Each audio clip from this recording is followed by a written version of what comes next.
Bom dia a todas as pessoas aqui presentes, vereador Mirinho, vereadora Cida, as pessoas que nos assistem pela internet, aquelas que nos acompanham nas galerias. Hoje, dia 13 de setembro, o último dia 13, antes do dia em que nós iremos sacramentar a derrota do fascismo nesse país, quando passaremos essa fase triste que a gente vive, e a gente vai voltar a ter disputa política nesse país.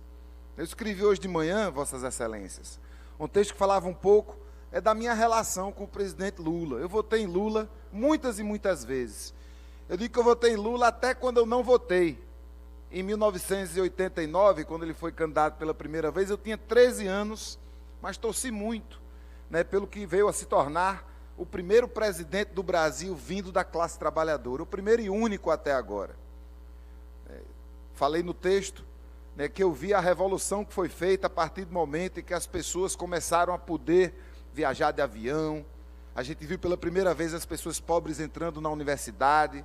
A gente viu pela primeira vez os povos indígenas e quilombolas tendo seus direitos conquistados. A gente viu Bolsa Família. Agora, a gente não viu a reforma dos meios de comunicação como nós gostaríamos. A gente não viu a reforma tributária como nós gostaríamos. O pobre no Brasil hoje continua pagando mais imposto proporcionalmente do que o rico. A gente não viu a reforma política que a gente queria e precisava para que haja mais mulheres no poder, para que houvesse mais e mais e mais pessoas vindas da classe trabalhadora no poder. E, naturalmente, esse processo dos governos do PT, vereadora Cida, casam com a minha militância. Assim, a partir dos anos 2000, foi quando eu mergulhei nos movimentos sociais, quando eu mergulhei na luta por direitos humanos. Então era de se esperar que a minha relação com os governos petistas não era uma relação de paz e amor. Era uma relação o tempo todo de cobrança. Era uma relação o tempo todo de reconhecimento que a gente estava caminhando, mas de uma certeza que a gente precisava de muito mais. A gente precisava de uma ruptura. A gente precisava, naquele momento, no meu entender e no entender de muita gente, de um governo que mandasse o povo para a rua, para a gente fazer, de fato, as transformações que o Brasil precisava. E aí, naquele momento, eu me zanguei muito com o presidente Lula.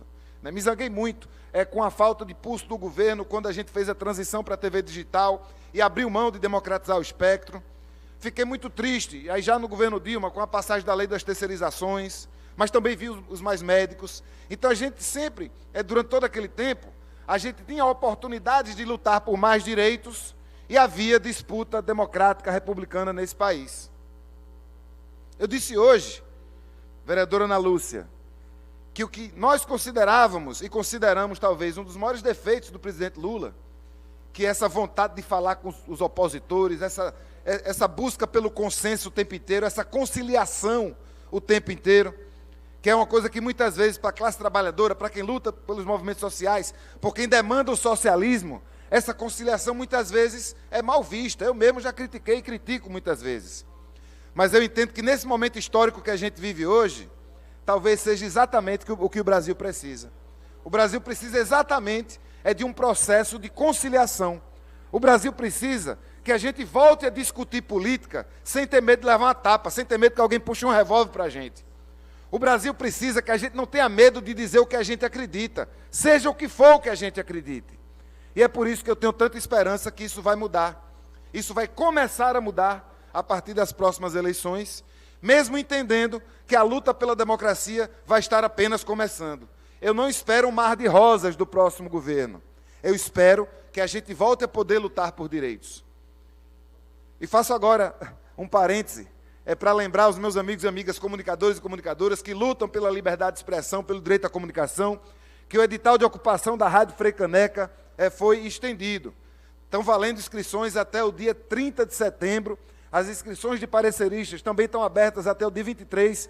E é muito importante que a gente se inscreva.